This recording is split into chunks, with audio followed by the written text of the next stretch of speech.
আসসালামু আলাইকুম, কেমন আছেন সবাই? আলহামদুলিল্লাহ আমি ভালো আছি। চলে আসলাম আপনাদের মাঝে আরও একটা নতুন ব্লগে। তো আমরা শুক্রবারে দাওয়াত খেতে গেছিলাম আমার বোনের শ্বশুরবাড়ি। তো আমরা দুপুরে যখন রেডি হচ্ছিলাম তখনই আমার এই পর্দার পার্সেলটা চলে আসছিল। তারপরে আমরা তখন আর করি নাই, দেখি নাই ভালো মতো। তো রাতে বাসায় এসে দাওয়াত খেয়ে এসে এগুলো এখন আমি পর্দাগুলো সেটিং করতেছি। তবে আমি ভাবছিলাম যে এই কাপড়গুলো আরেকটু ভালো হবে। অত বেশি কাপড় পাতলা, একদম ভেলভেট কাপড়, আর মানে পাতলা, মোটাটা না। মোটাটা অনেক সুন্দর চিকচিক করে, কিন্তু কম দামি পর্দা ওই হিসেবে কাপড় যেমন ঠিকই আছে। তো যাই হোক, আমি পর্দা দুটো সেটিং করতেছিলাম। এগুলো তো অনলাইনে প্রচুর দেখছি, তো এই জন্য অর্ডার করলাম ড্রয়িং রুমের জন্য শুধু। আর বেডরুমের জন্য এগুলো অর্ডার করি নাই, বেডরুমের জন্য অন্য পর্দা নিব। তো আমি এখন সেটিং করতেছিলাম, আমার ভাই করতে চাইছিল, পরে ও আবার খালি গায়ে। তো আমি ভাবলাম যে আমি ভিডিও করবো, তাহলে আমি করি। তো বলতেছে যে ঠিক আছে তুই কর, আমার করার দরকার নাই। তো এই তো আমি পর্দা লাগাই ফেললাম। এখন আমি যে লুফ আছে এখানে ছোট, ওইটা দিয়ে যে সাদা পাটগুলা এভাবে যে ই করে দিতে হয়, তাহলে মানে পর্দার সৌন্দর্যটা কি সুন্দর লাগে। ক্যামেরায় কিন্তু অনেক সুন্দর লাগতেছে পর্দাগুলো, আসলে বাস্তবে কিন্তু কাপড়গুলোর জন্য একদমই ভালো না। তবে দাম অনুযায়ী পর্দা ঠিক আছে, খারাপ বলবো না, কেননা বানাইতেও তো একটা লাগে। আবার এই যে উপরে যে বানানোর সময় একটা ডিজাইন আছে না, এগুলা করতে একটা খরচ আছে। তো ওই হিসেবে মোটামুটি ভালোই, অত বেশি খারাপও না। কিন্তু কাপড়ের মান যদি আপনি যাচাই করেন তাহলে ভালো না, কাপড়ের মান ভালো না। ঠিক আছে, তো এই তো আমার পর্দা লাগানো হয়ে গেছে। এখন আমাদের ঘরের লুকটা অনেকটা চেঞ্জ হয়ে গেছে, কারণ পর্দা যেটা ছিল আমি খুলে ফেলছিলাম। এই কয়দিন পর্দা ছাড়াই ছিল, তো অবশেষে আমার পর্দাটা চলে আসছে, আমি লাগাই ফেলছি। এখন আমার ঘরের লুকটাই অনেক সুন্দর চেঞ্জ হয়ে গেছে। আসলে ঘরের সৌন্দর্য কিন্তু পর্দায় কিন্তু ঘরের সৌন্দর্য বাড়ায়। তো সুন্দর লাগতেছে এখন। এই পর্দা অনলাইনে দেখি সব সেলিব্রিটিরা খালি লাগায়, তো আমি বিদেশ বৈশা বৈশা খালি এগুলা দেখি। তারপরে ভাবতেছি যখন দেশে যাবো তখন নিমু। এক সপ্তাহ আগে অর্ডার দিছি, ওনারা বানাইছে, বানাইয়া আজকে দিয়ে গেছে। সবাই দেখি সব সেলিব্রিটিদের বাসায় এই পর্দা লাগায়। তো আমি শুধু আমাদের ড্রয়িং রুমের জন্য নিছি, কারণ সোফার কালার নীল কালার আর পর্দাও নীল কালার ম্যাচিং করে নিছি। কেমন হয়েছে জানাবেন। যদিও কাপড় অত বেশি ভালো না, আমার মা কেট করতেছে, কইতাছে যে কাপড় ভালো না। তো এগুলা হচ্ছে দুইটা 650 টাকা পিস, দুইটার দাম 1200-1300 টাকা না। ডেলিভারি বিল নিয়ে 1450, ডেলিভারি চার্জ 150 টাকা। আর পর্দা না, এটা হলো 680 টাকা করে নিছে পর্দা আর ডেলিভারি চার্জ, এগুলো নিয়ে 1450 টাকা পড়ছে। তো যেমন দাম তেমন কাপড়ও এরকমই হবে। বেশি ভালো কাপড় দিয়ে বানাইতে গেলে বেশি টাকা। তো কেমন লাগতেছে জানাইবেন। এখন দেখেন ড্রয়িং রুমটা কত সুন্দর লাগে। পর্দার জন্য ভালো লাগতেছিল না, এখন মাশাআল্লাহ অনেক সুন্দর লাগতেছে। আর কালারটা অনেক সুন্দর, মানে এই ম্যাচিং হয়েছে তো ফুটছে অনেক সুন্দর। লাইটিং এ অনেক বেশি ভালো লাগতেছে, ক্যামেরাতে অনেক বেশি ভালো লাগতেছে কালারটা।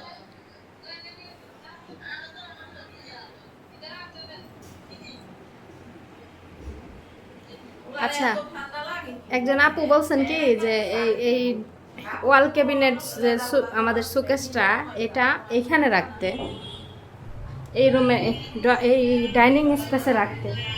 তো এইখানে কিভাবে রাখবে বলেন? এখানে ডাইনিং স্পেস, এটা ডাইনিং এর জন্যই। তো ডাইনিং স্পেসে এখানে দেয়ালের অর্ধেক মনে করেন যে টাইলস দিয়ে করা হয়েছে, এখানে ডাইনিং টেবিল রাখার জন্যই। আর এখানে ডাইনিং টেবিলের পাশেই এখানে দেখেন হাত ধোয়ার জন্য বেসিং দিয়ে দিয়েছে। তো এখানে ক্যাবিনেট রাখলে মনে করেন এদিকে আর কিছুই রাখা যাবে না, হাঁটা চলা করার জন্য খালি জায়গা থাকবে। আর এখানে দেখেন এই যে টাওয়াল রাখার জন্য দিছে একটা বেসিংয়ের উপরে, কিন্তু এখানে যদি আমি ওয়াল ক্যাবিনেটটা রাখি এটাও আটকা যাবে। এ হচ্ছে প্রথম কথা।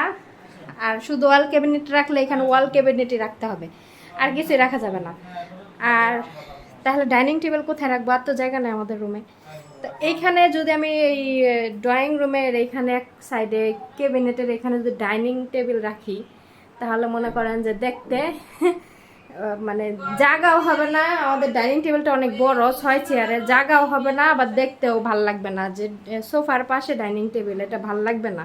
ছোট রুম তো, ভাড়া বাসা এখন ওইরকম করে চলতে হয়, বুঝছেন? এটা নিজস্ব বাসা না যে আমার মন মতো করে আমি রুম করলাম আমার ফার্নিচার অনুযায়ী। আর অনেক আপুরাই বলছেন যে পাতিলগুলো বড় বড় কার্টন আছে, কার্টনে করে ভরে রাখতে, তাহলে ভালো থাকবে। ঠিক আছে, আমি এটা আমার আম্মুকে বলবো যে কার্টনের ব্যবস্থা করতে, যদি উনি ব্যবস্থা করে রাখতে পারে তাহলে রেখে দিবে। ঠিক আছে। তো ভাড়া বাসায় ছোট ছোট রুমে মনে করেন অত বেশি করে চলা যায় না।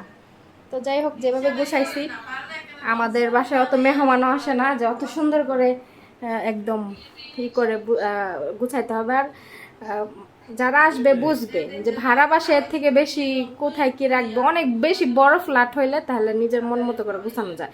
আর আমার একটা সময় ভুল হয়েছে কি জানেন, এই যে বেশি বড় বড় ফার্নিচার করা, আমি আগে বুঝি নাই। বেশি বড় বড় ফার্নিচার আমি করে ফেলছিলাম। মানে তারপর ওই যে ক্যাবিনেটটা দেখতেছেন না, এই ক্যাবিনেটটা আমি ডিজাইন দেখাই দিছিলাম আমি ওমানে বসে। সেটার ডিজাইনটা কেমন ছিল, ক্যাবিনেটের পেছনে যে বোর্ডটা যে কাঠের, ওইখানে আমি শুধু গ্লাস দিতে বলছিলাম। ঠিক আছে। আর এই নিচে যে ড্রয়ার দিছে ক্যাবিনেটের, এগুলো আমি দিতে না বলছিলাম। আমি পুরাটাই মনে করেন যে একদম গ্লাস ফ্লোর পর্যন্ত দিতে বলছিলাম, ড্রয়ার এগুলো দিতে না করছিলাম। আর ব্যাক পাশেও আমি গ্লাস দিতে বলছিলাম, যাতে করে ভিতরে লাইট থাকে, এটা দেখতে সুন্দর লাগে। কিন্তু ওইভাবে আমাকে ক্যাবিনেট বানায় দেয় নাই। আমার ভাইয়ের বন্ধু দোকান থেকে বানানো হয়েছে। ও বলে কি যে এইভাবে বানাইলে মজবুত হবে, আর শুধু গ্লাস দিয়ে বানাইলে মজবুত হবে না, ভাঙ্গা যাবে। তো যাই হোক, আমার আম্মু ওর কথা শুনে বানাইছে। এখন অতিরিক্ত বড় হয়ে গেছে এটা। এখন আমার এখন এত বড় বড় ফার্নিচার ভালো লাগে না। আমার এখন ছোটোখাটো ফার্নিচার ভালো লাগবে, যে সিম্পলের মধ্যে ছোটোখাটো ফার্নিচার দিয়ে রুম সাজানো থাকবে, আর রুমে অনেক বেশি খোলামেলা জায়গা থাকবে, এমন ভালো লাগে। কিন্তু আমাদের ফার্নিচারগুলো আসলে না, বড় হয়ে গেছে। আর এই যে সোফাগুলা, কাঠের জিনিসের উপরে কাঠ জিনিস নাই সেটা ঠিক আছে, কিন্তু এই যে সোফাগুলা দেখতেছেন না, এই সোফাগুলো এখন ভালো লাগে না আমার কাছে। এই যে এখন এই যে রেডিমেড সোফাগুলো আছে না, যে এল সাইজের সোফাগুলো দেয়ালের সাথে একদম সেটিং করে বসায় এল সাইজ, তো ওই সোফাগুলো এখন আমার ভালো লাগে। কিন্তু কাঠের জিনিস এগুলো সারা জীবন থাকবে, আর ওগুলো তো আবার টিকে না। ফোম টাম একদম ডাইবা জায়গা নষ্ট হয়ে যায়, ভেঙে যায়। তো যাই হোক, করে ফেলছি আগে ফার্নিচার। এগুলো একদম অরিজিনাল সেগুন কাঠের ফার্নিচার, এগুলো ঘুনেও ধরবে না, কিছু হবে না। তো যাই হোক, অনেক কথাই বললাম। এখন আমি চলে যাব রান্নাঘরে। রান্নাঘরে আমার মা জিনিসপত্র ওরকম ভালোভাবে গুছায় রাখে নাই, তো আমি যেটা রাখার দরকার রাখবো, আর বাকিগুলো ফালাই দিব। আজকে দুপুরে কি রান্না করছে দেখেন। এগুলো সকালে রান্না করছিল। এখানে কাঁঠালের বিচি, ধনিয়া পাতা দিয়ে ভর্তা, তারপর কাঁকরোল ভাজি। আর দুপুরে রান্না করছে আলু করলা দিয়ে চিংড়ি মাছ ভাজি। আর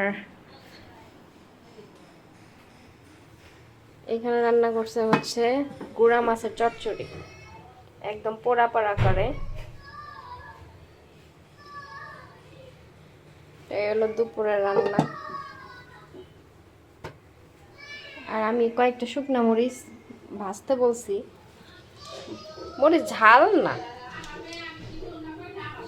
আর এখানে ভাত রান্না, সকালে রান্না করছে ভাত, এটা রান্না করছে দুপুরে।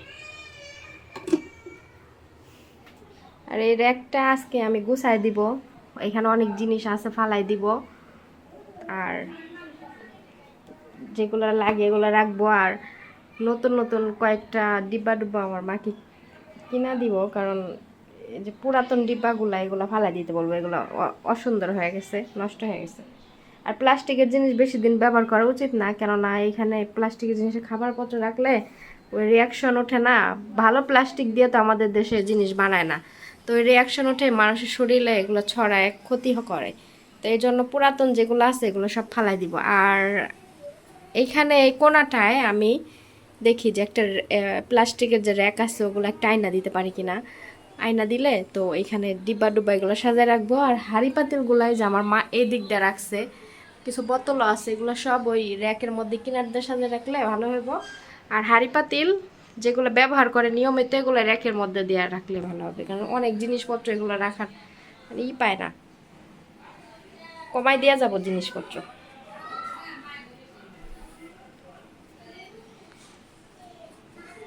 দেখি কিভাবে গুছায় দিই, আপনাদের সাথে শেয়ার করবো না। লাইট অফ করে দিই। বাসার মধ্যে গামছা পিন্দা বয়ে রইছি, আমার এই গলা দিয়ে সব তিল, এগুলো সব তিল। তো আজকে আমি হচ্ছে শাড়ি পরবো, তো আপনাদের শাড়ি পরার ভিডিও অন্য ব্লগে শেয়ার করব। অনেক আপুরা বলছেন যে আপু তুমি ওমান থেকে কত কিছু কিনা নিয়ে আসলা, তো সেগুলো কিছু পরো না, সাজুগুজু করতে দেখি না। তো ভাবলাম যে আসলে আমার না 1 মাসের ছুটি, তো অল্প দিন ছুটি না, মানে কিছুই করতে ভাল লাগে না বুঝছেন, খালি মনে হয় যে শুয়ে থাকি বসে থাকি এরকম। তো আজকে শাড়ি পরবো, শাড়ি বের করছি, দেখি বিকেলে পরলে অন্য একটা ব্লগে শাড়ি পরা শেয়ার করব। এই দেখেন আমি যে ওমান থেকে জিনিসপত্র কিনে আনছি না, কলার সেট এগুলা এগুলো সব কিন্তু আছে, এই যে। তো এভাবে রয়েছে, এটা আজকে পরবো শাড়ির সাথে।